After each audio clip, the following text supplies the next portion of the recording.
bossa nova. It's a bossa nova.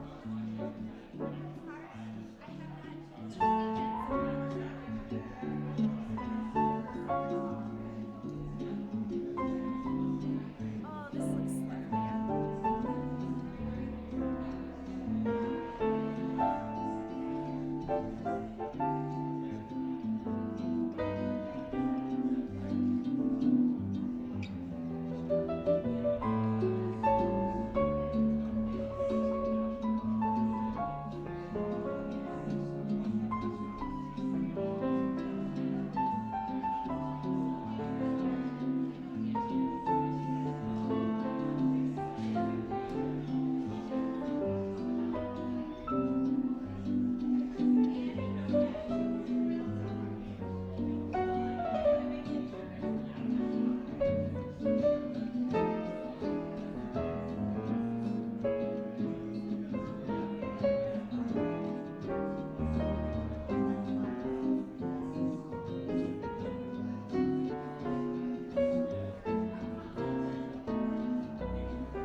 crowning at birth. Now that you are more born than being, more awake than awaited, since I've seen your hair deep inside your mother, a glimpse like grass in late winter, early spring, watching your mother's pursed, throbbing, purpled power, her pushing you for 1 whole hour, 2, almost 3, almost out, almost maybe never. Animal smell and peat, breath and sweat and mulch matter. And at once you descend or drive, are driven by mother's body, by her will and brilliance, by bowel, by wanting, and your hair peering as if it could see. And I saw you storming forth, taproot, your cap of hair half in, half out, and wait, hold it, the doctors say. And she squeezing my hand, her face full of fire, and then groaning. Your face out like a flower, blood bloom, crocused into the air. Your shoulders and the long cord still rooting you to each other, to the other world, into this afterlife among us, living. The cord I cut like an iris, and pulsing, then you, wet against mother's chest, still purple, not blue, not yet red, no cry, warming now, opening your eyes, midnight blue in the blue, black dawn.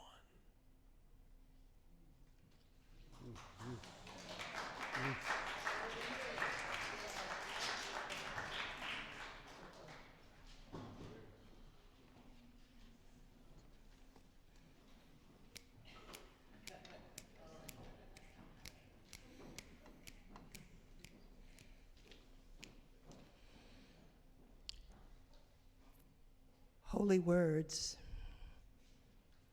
holy surprises, holy day, holy people, welcome to Sacred Journey. Whether you are in the room or joining us by live stream, you are welcome to this good journey where all God's people have a place. Let's stand and sing our way into this wonderful service. Refrain, 1, 2, 3.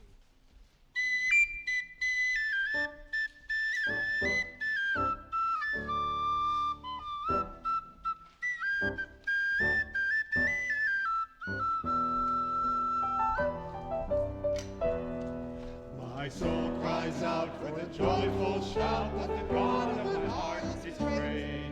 And my spirit sings of the wondrous things that you bring to the ones who wait.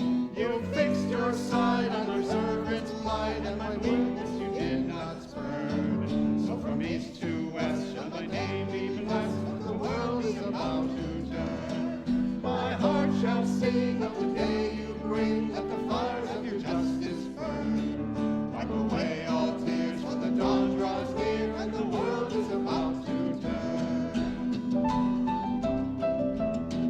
Though I am small, my God, my all, you work great things in me. And your mercy will last from the depths of the past to the end of the age to shame, and to those who before you yearn.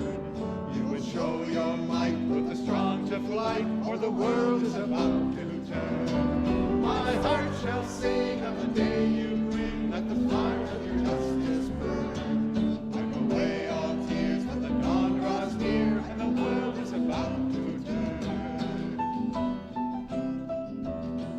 From the halls of power to the fortress tower, not a stone will be left unstoned. Let the king be aware, for their justice tears every tyrant from his throne.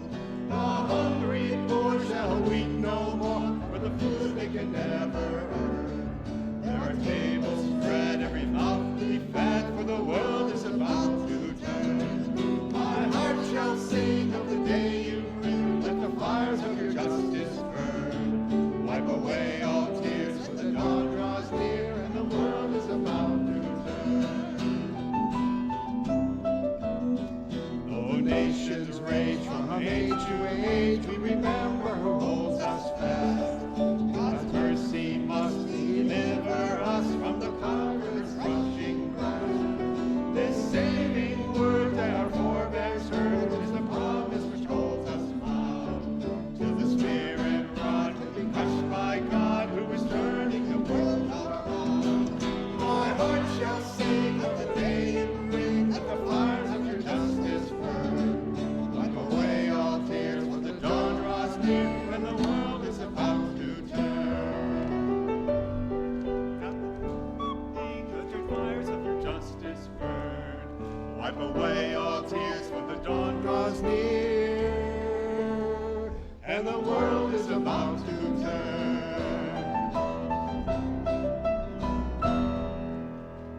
All right.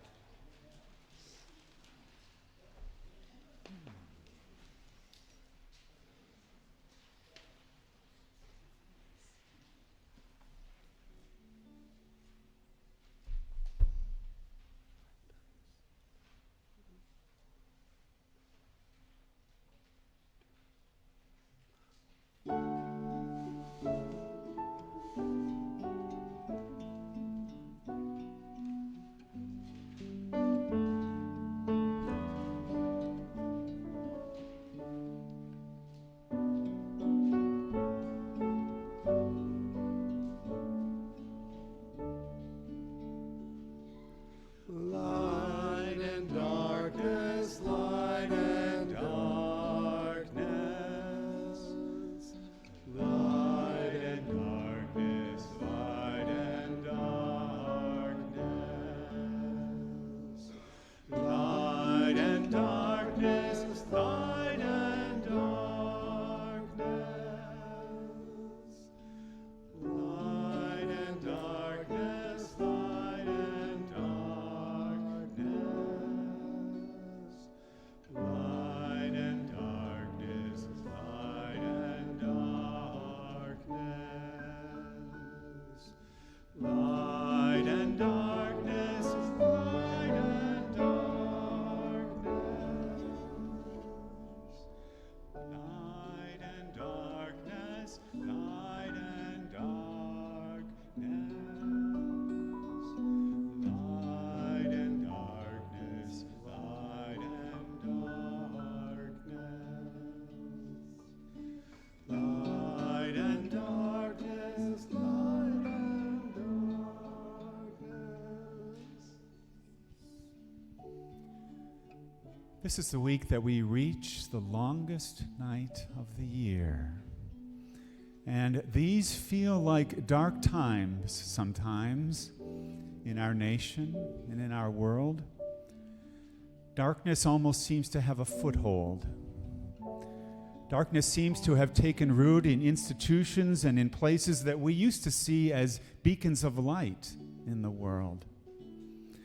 And our entire planet faces a dark, uncertain future if we humans don't give up our unsustainable addictions to fossil fuels and awaken to our destructive patterns of exploiting and using up resources, and instead learn how to develop communities and economies that live with and within creation. In dark times, we are called to be the light bearers for the world. We are called to keep the flame alive. And so we will spend these next few minutes in meditation and prayer, connecting with and remembering the light within, the light that we all carry. So I invite you to direct your attention to these Advent candles. See the flame, see it flicker. And then I invite you to close your eyes and recognize, awaken to the light within you. It's there, I promise you. It's flickering, it's a flame. So awaken to it. See it. Be present to the light within you. Breathe with it as you watch it and observe it.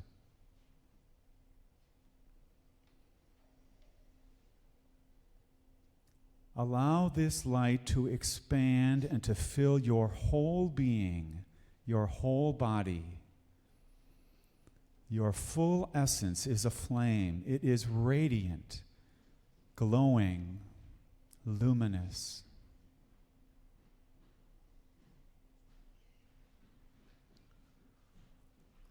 And now visualize this light that is encompassing your being, moving and extending downward into the earth and connecting with the glowing light present throughout creation. All of creation is alive and aglow, radiant with this light.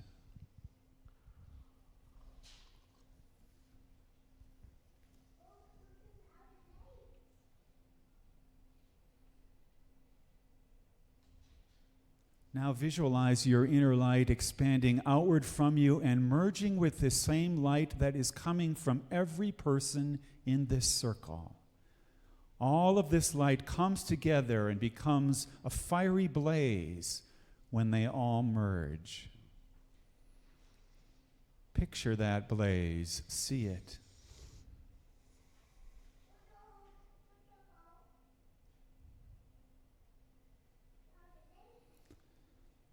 And now slowly allow your awareness to expand from this room to connect with the light present in all humans on the planet.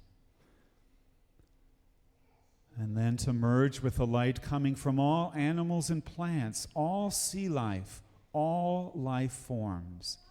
All of us interconnected by this dazzling light.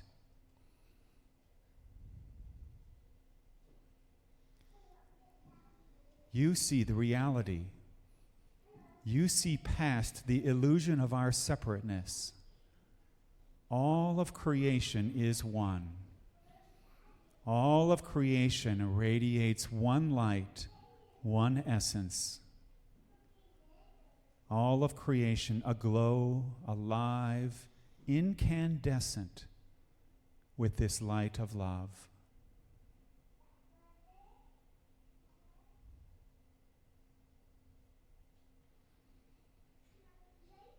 And now gradually at your own pace, I invite you to open your eyes, come back in your mind's eye into this space, but remain awake. And if you can, divide your attention so that you keep some of your awareness within, on that light within you, and some of it with whatever else is going on within the room throughout the rest of our time together today. And receive this blessing and these words from the poet Jan Richardson. Blessed are you who bear the light in unbearable times, who testify to its endurance amid the unendurable, who bear witness to its persistence when everything seems in shadow and grief. Blessed are you in whom the light lives, in whom the brightness blazes, your heart a chapel, an altar, where in the deepest night can be seen the fire that shines forth in you.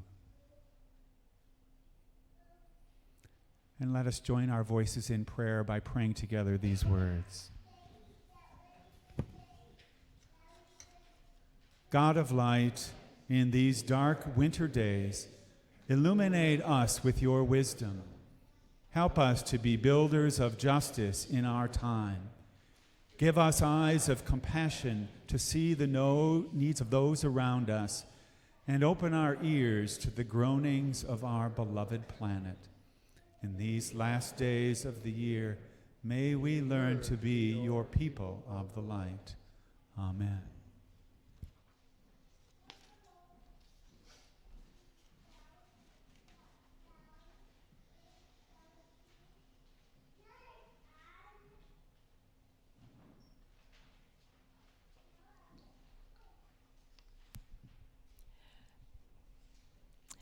Today's scripture is from Luke chapter 1, verses 46 through 55. In the words of Mary, "My soul lifts up the Lord, my spirit celebrates God, my liberator. For though I'm God's humble servant, God has noticed me. Now and forever I will be considered blessed by all generations. For the Mighty One has done great things for me. Holy is God's name. From generation to generation, God's loving kindness endures for those who revere God. God's arm has accomplished mighty deeds. The proud in mind and heart, God has sent away in disarray. The rulers from their high positions of power, God has brought down low. And those who were humble and lowly, God has elevated with dignity. The hungry, God has filled with fine food. The rich, God has dismissed with nothing in their hands. To Israel, God's servant, God has given help, as promised to our ancestors, remembering Abraham and his descendants in mercy forever." This has been the word of the Lord for the people of the Lord. Thanks be to God. And each one of you is a word of God for God's people and for all the world. In that spirit, I invite you to stand and to greet one another and offer each other words of peace. Peace to all of you worshiping with us via live stream. We're glad that you're with us. Much peace to you. Peace to you.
Good morning.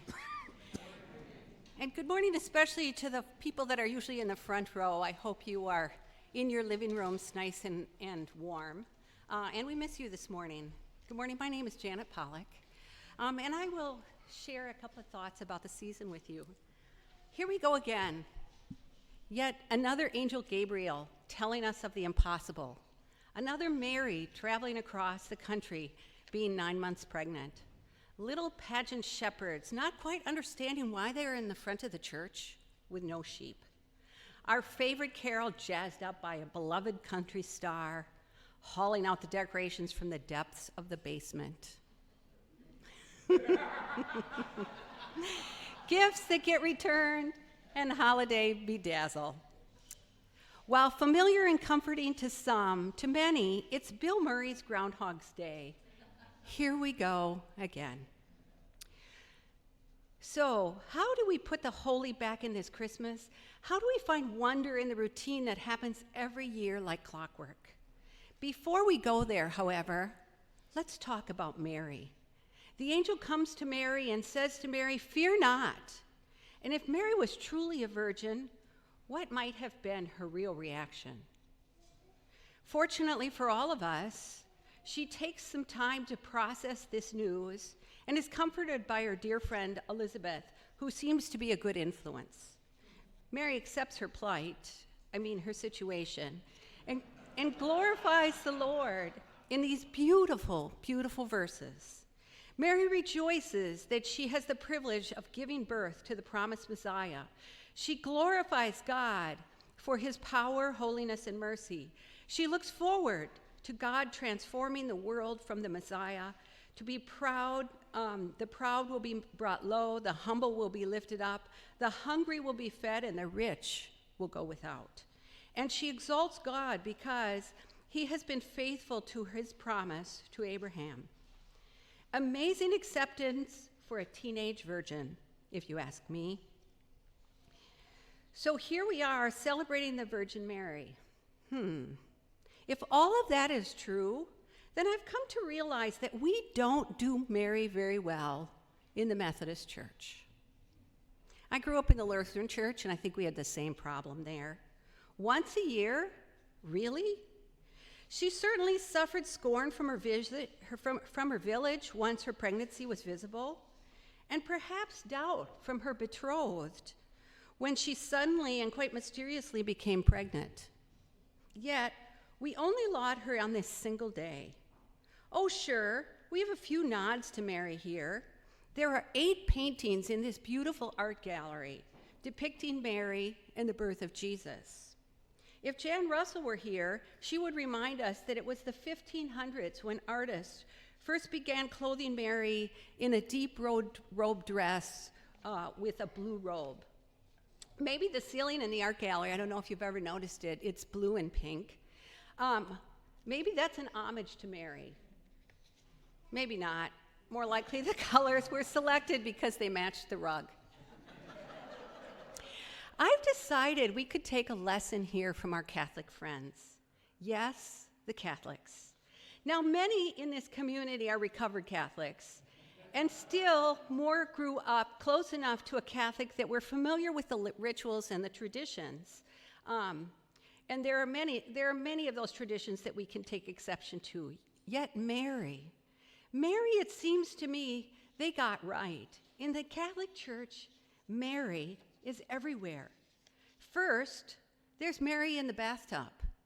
You know, the statue in the next door neighbors that's in the half bathtub where she's with her arms reached out welcoming visitors. She adores the sanctuary at least once in every Catholic sanctuary I've ever visited. She welcomes the visitors and comforts the troubled. Over Thanksgiving, Joe and I attended the funeral of Joe's beloved Aunt Fran, a devoted Catholic throughout her 93 years. As we signed the guest book, there was a small card with a tribute to Fran, the dates of her life, and a short Bible verse. Joe tells me these are prayer cards, holy cards. I knew I'd get that wrong. But who was on the other side, giving comfort to the grieved? You guessed it, Mary. But wait, it gets better. In the middle of the service, we didn't sing the hymn of promise or some other known tune about the resurrection to come. We sang, Hail Mary, gentle woman. Blessed are you among women, we sang. Fran was a beloved servant of God. She gave generously of her time and her gifts to the church she loved. To be compared to Mary at one's death is probably the finest tribute we could have paid to our beloved Aunt Fran. Yes, Mary is alive and well in the Catholic Church. Perhaps we could learn a thing or two from them. So what can we learn from Mary, even if it is just this Sunday? What if Mary hadn't believed? What if she thought she had just had a bad dream and wasn't convinced she was bearing the Son of God? What if Mary had rejected the words of the angel, which might have changed the story forever? A few weeks ago, Betsy so beautifully shared an inner secret. She tends to be tragic rather than joyful. In her insightful way, she called us to find joy in all things and celebrate the gifts we've been given. But how do we do this? How do we find joy and contentment in a world that is riddled with injustice, destruction, and greed? How do we be surprised and indeed delighted when there is so much to be confused and frustrated by? How can we be surprised by holiness in this season? Many of you know I've had the great opportunity to work with leaders across the world. I've helped develop and coach them and their teams. While there are countless leadership models and methods, there's one strategy I go back to over and over again. It's a fail-safe way to challenge our own thinking and works for nearly everyone who is interested in thinking about things differently. It's simple, and here it is. Ask a question. Questions are a great way to challenge our thinking. They open our minds to possibilities, and if we allow the question to truly resonate, it allows us to pause and think, if only for a few minutes, differently. How might the story look differently had Mary rejected the message from the angel? What might have happened had the baby not leapt in Elizabeth's womb? How might the story had ended had Joseph rejected maybe Mary's ill-conceived pregnancy? While I'm not going to attempt to address these, I am going to encourage you to add questioning to your holiday routine. Ask others, where and how do they find wonder and surprise in the holiday that happens every year? What makes this time of the year that is amazing for them? Take time to listen. Consider what's new and hopeful in what they say, what's sacred in their experience that you hadn't considered.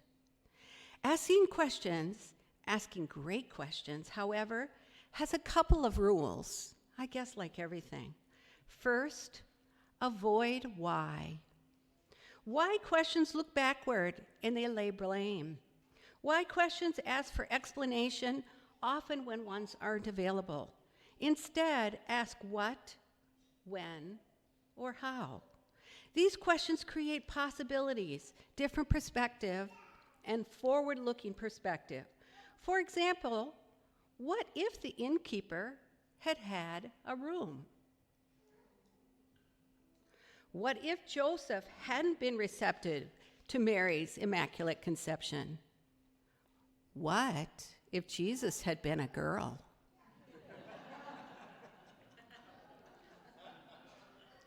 Asking a question and truly listening to the answer creates wonder and surprise. We can change the commonplace in the routine by understanding a different perspective. Not by asking why, but by asking what if or how might be. How might my golf game change, for example, if I spent as much time on the range as on the golf course? What might my relationship with how might my relationship with my brother change if I called him on the spur of the moment and asked how he is, rather than waiting for him to call? What might have happened if I ask a coworker, if I accept my coworker for her political persuasion she holds, rather than trying to convince her my point of view is far superior? Stay awake. Be surprised. Start by asking a question to spur your thinking. What can be unique, special, and out of the ordinary in this year's events? What gifts of time can you offer rather than finding a perfect object for everyone on your list? How can you hear the story from a new perspective, perhaps through Joseph's eyes or the innkeeper's? What can be different or special in the tradition that repeats itself every single year?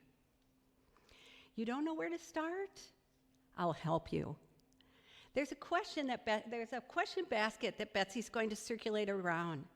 Take a question and hold it dear through the rest of the season.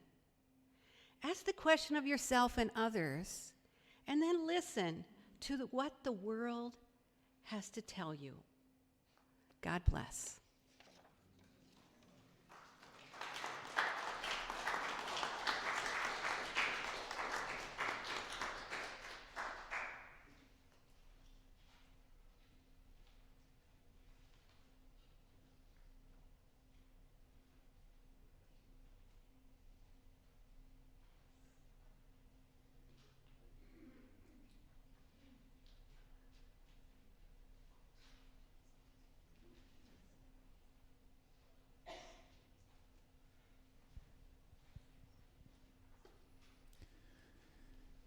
While these questions are going around, you're invited to enter into a time of prayer when you might be asking a question of God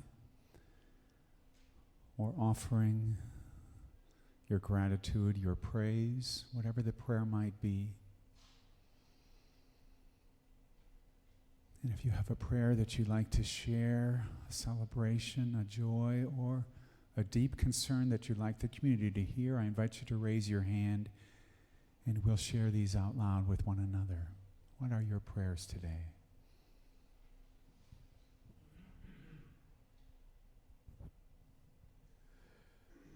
I want to give thanks for Greta Thunberg.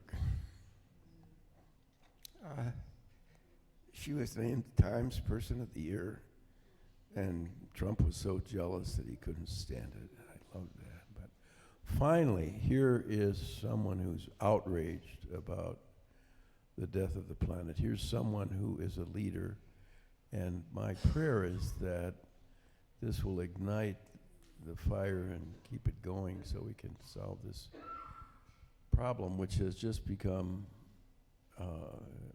so serious with the melting of the permafrost in the Arctic that there's a real question of whether we can ever stop it at this point. But it's not time to give up.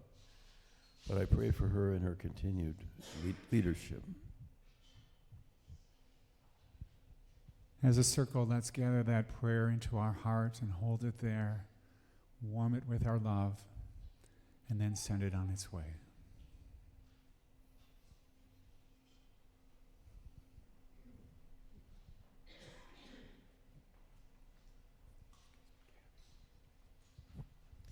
Hi, my name is Denny, and I'd like for prayers of healing for my sister-in-law who had a stroke 2 weeks ago. She's only 59. She's a neonatal nurse, which might never be again, and she's really struggling to relearn things like how to tell time. So I ask for your prayers of healing and prayers of comfort for my brother and his family. Thank you.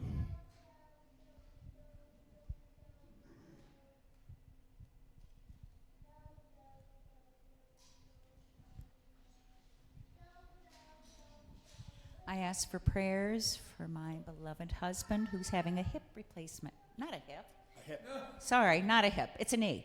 It's a knee replacement. Or maybe while you're there, you could just do the hip too. No, my hip's good. Okay. Anyway, I'll have a knee replacement tomorrow and be home for several weeks.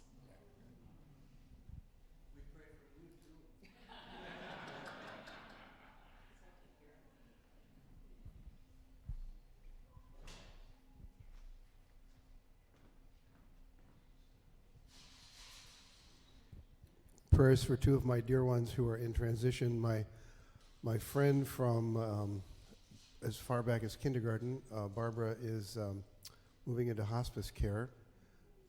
She's had some struggles over the last several years with some strokes, and things are moving along for her. And then my friend and colleague, Irv Williams, great jazz musician, Twin Cities, passed away yesterday at age 104 months. So prayers for them and for all those who are in transition of one kind or another during this holiday season.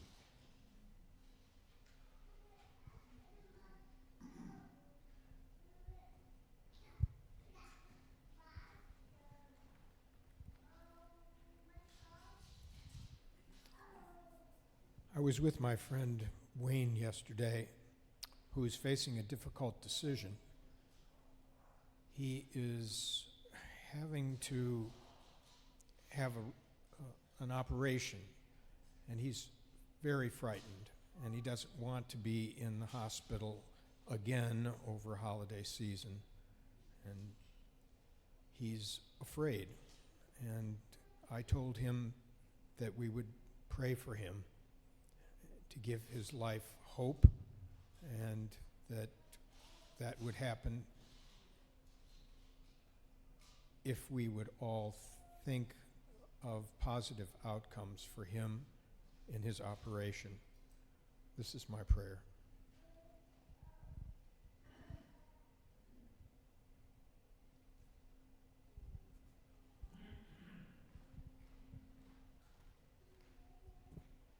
And in this holiday season, I would also like to offer a prayer for reconciliation of all those who are estranged from us at this holiday time. May we find comfort and peace in making an offering to those that we are estranged from. That is the prayer I offer today.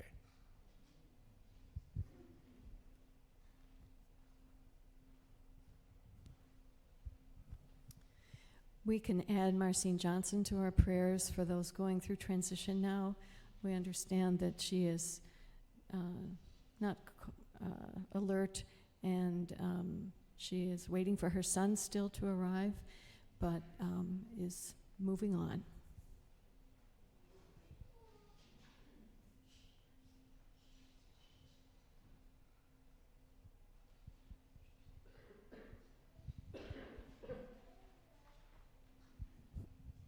I would like to give thanks for prayer. You know, we often hold up, my name is Janet, and we often hold up situations like Dennis just shared. I had a coworker whose mother became quite ill. She was only 83. She had a herniated stomach, and apparently the surgeon said they rarely see it because the person usually gets sepsis and dies quite suddenly. And they caught it, and she's on recovery. And a lot of the recovery because of all of Joan's friends were praying. And we could feel it surrounding her, and keep it up, and thank goodness for prayer.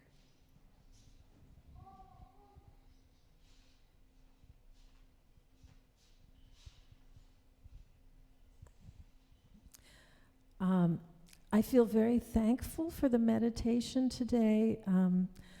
The words have been with me for many years, the light within us, but actually having the time to experience it, the invitation to take those moments to go inside. And it occurs to me, along with our questions, to ask what form our light takes. It may be pure light, it may be love, it might be concern or happiness. Some creativity has sparked a light for me kind of recently. And I love the idea of the light of the earth and bonding with that. So in addition to our acts, may our meditations also serve.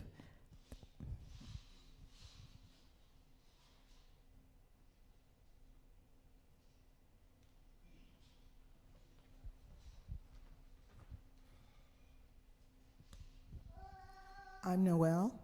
I would like to have us offer up prayers for our receptionist, Brenda Turner, who is out sick and has recently had surgery. May she have a complete healing.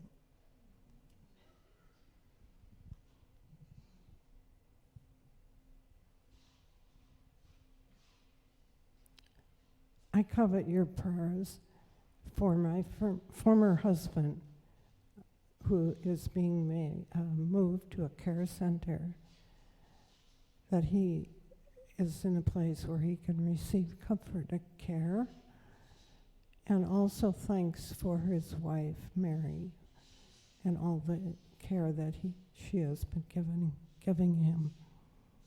So that's my prayer.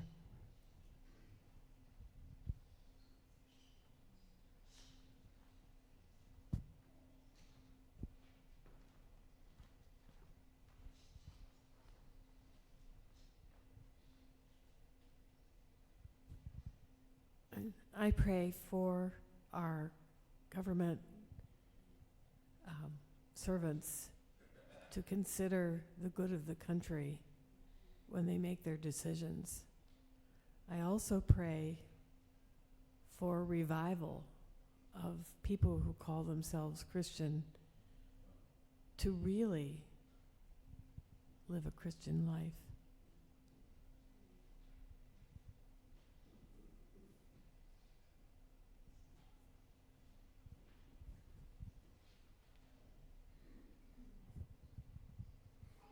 Kathleen here. I too am grateful for the life of Irv Williams, who died yesterday and was 100 years old. I don't know if you know, but he and Steve played together at the Dakota on Fridays, and they brought much joy into the world. And I thank God for all the musicians and other artists who help us get in touch with their light and with our own light.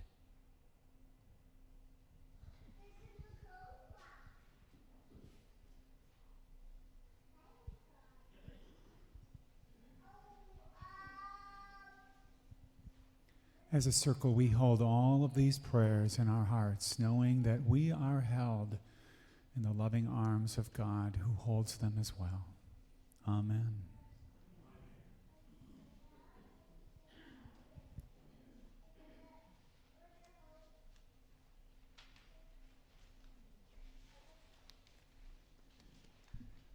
You're invited now to come forward and bring your morning offering, offer it into the heart-shaped plate.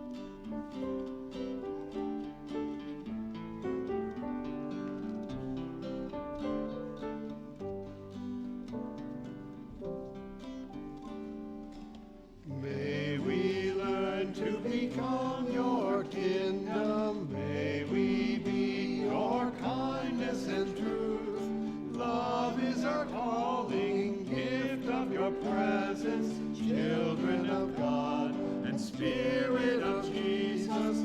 God is alive. Alleluia.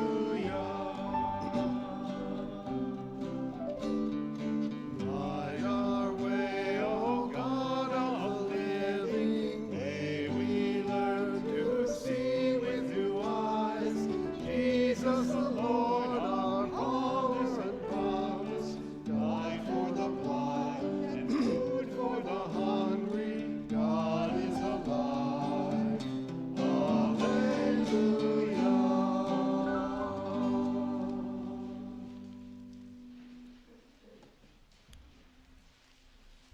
It's our privilege every week to take a few moments to recognize and celebrate the good news that you have brought with you yourselves this morning.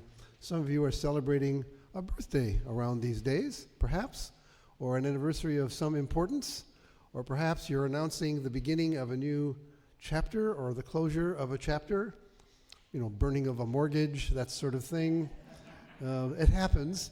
So if you have any good news at all to share, I invite you to come forward. We'll hear your good news, and we will offer our blessing. So who has good news to share this morning? Come on up.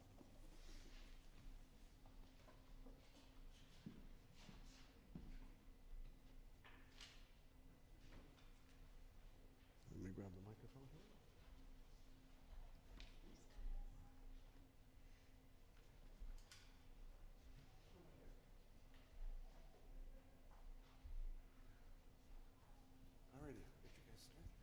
I am celebrating my Route 66 birthday this week.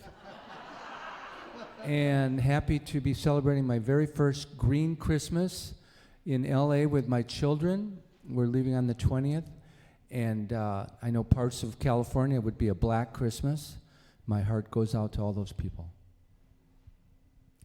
Well, I'm glad I'm not superstitious because I celebrated a birthday on Friday the 13th, and I've got 6 years on you. Well, tomorrow, Steve and I will be celebrating the 43rd anniversary of our son's birth. Oh, he was a delight to the world.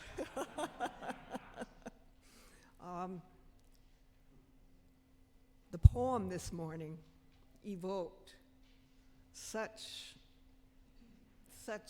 strong memories of smells and views and experience. Good morning. 3 weeks ago, we celebrated our 20th wedding anniversary, which also means 20 years since I've been here. And so we extend our hands and our hearts in blessing. God grant you many years.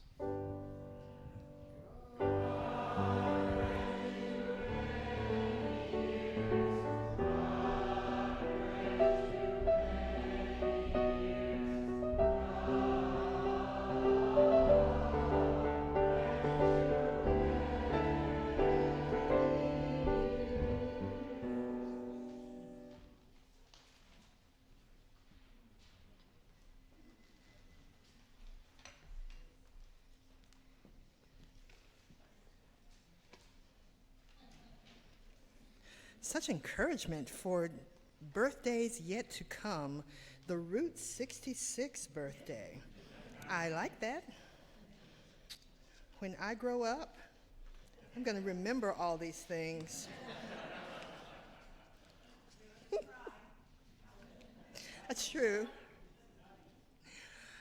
Life and work of the church, we are rapidly approaching celebration of Christmas, and there is so much happening. If you haven't already gotten into the spirit of what is to come, you still have time left. In your bulletin on the announcement sheet are the reminders of our Christmas Eve schedule. Remember that on the 29th, there will be one service at 10 o'clock. You can come at 8:30, but it will be silent meditation. I will think of you while I'm in Mississippi, where it's warm. Just saying. I am. But Blue Christmas is this afternoon at 4. And remember, Blue Christmas is if you are feeling a bit overwhelmed and you go into sensory overload with 9 different versions of Winter Wonderland. Blue Christmas is a place to come and find a quiet respite from that. There's no preaching, it is poetry, music, and prayer and silence. It's a wonderful space. It's going to be in this room. No. Nope. Elvis will not be in the building. And then I encourage you to pay attention to the other announcements. Now, two things I want to remind you of. One is commitment cards. If you are still wondering whether a commitment card can be turned in, the answer is yes. There are commitment cards on the welcome table, and remember, it has nothing to do with the amount. It is simply the idea of 100% participation in this amazing ministry that feeds and nourishes us, sustains us all. So you are invited to give and give generously. And now I have the wonderful task of the most amazing work of the church, and that is welcoming new members. And I would like to welcome the newest member of the congregation, Betsy Barnum. Whoa. Whoa.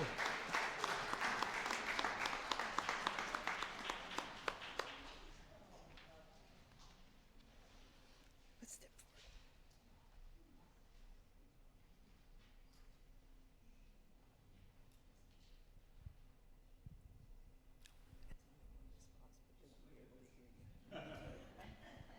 I said to her, it's only one response, but they want to be able to hear you. So, there are some questions that we ask, and Betsy, if it is indeed your heart's desire and you feel that Spirit has led you to this point, I'll ask you to answer, I will. Will you be a faithful member of Christ's Universal Church, giving yourself over to God's love and goodness and turning away from all that would hinder you from accepting God's love and grace? I will. Will you be loyal to Christ through the United Methodist Church and through this congregation, and do all in your power to strengthen its ministries by your prayers, your presence, your gifts, your service, and your witness? I will. Then it is my privilege to welcome you to membership at Hennepin Avenue United Methodist Church.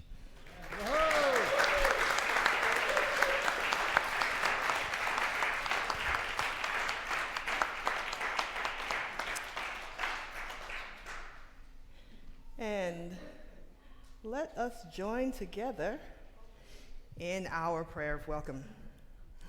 We give thanks for all that God has already given you, and we welcome you in Christian love. As members together with you in the body of Christ and in this congregation of the United Methodist Church, we renew our covenant faithfully to participate in the ministries of the church by our prayers, our presence, our gifts, our service, and our witness, that in everything God may be glorified through Jesus Christ. What a privilege it is to welcome Betsy and to remember that indeed we are Christ's body.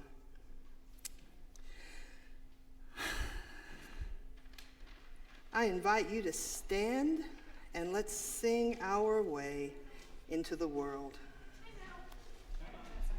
That's right. She told me this beforehand. I got so excited. Jada has an announcement. Please pay attention. I don't mind interrupting myself. Okay, so this is a fun announcement. Nate very generously has organized a time to sing carols with Holly. He rented a community room in the place where she's staying, Augustana. So you're all invited to join us Wednesday this week. I have notes here for myself. From 7 to 8:30 to hang out with Holly and sing carols. So her address is 1020 East 17th Street. Bring snacks if you like. I'm sure Holly would love that. The parking lot for Augustana is on 17th Street, and it's a one-way road, so just as you're going, make note of that. The back door is locked, and so you'll need someone to let you in, so I have to leave right after church, but Nate is kindly going to hand out my phone number to anyone who wants it. So when you arrive, or if you have questions, you can text me, and I'll be sure to let you in and take you to the community room. Thank you. Singing to Holly is a wonderful thing. We'll all be blessed by that. Let's stand and sing our way out.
Immediately after we say the blessing, if you want to get coffee or take a moment to breathe, please do that.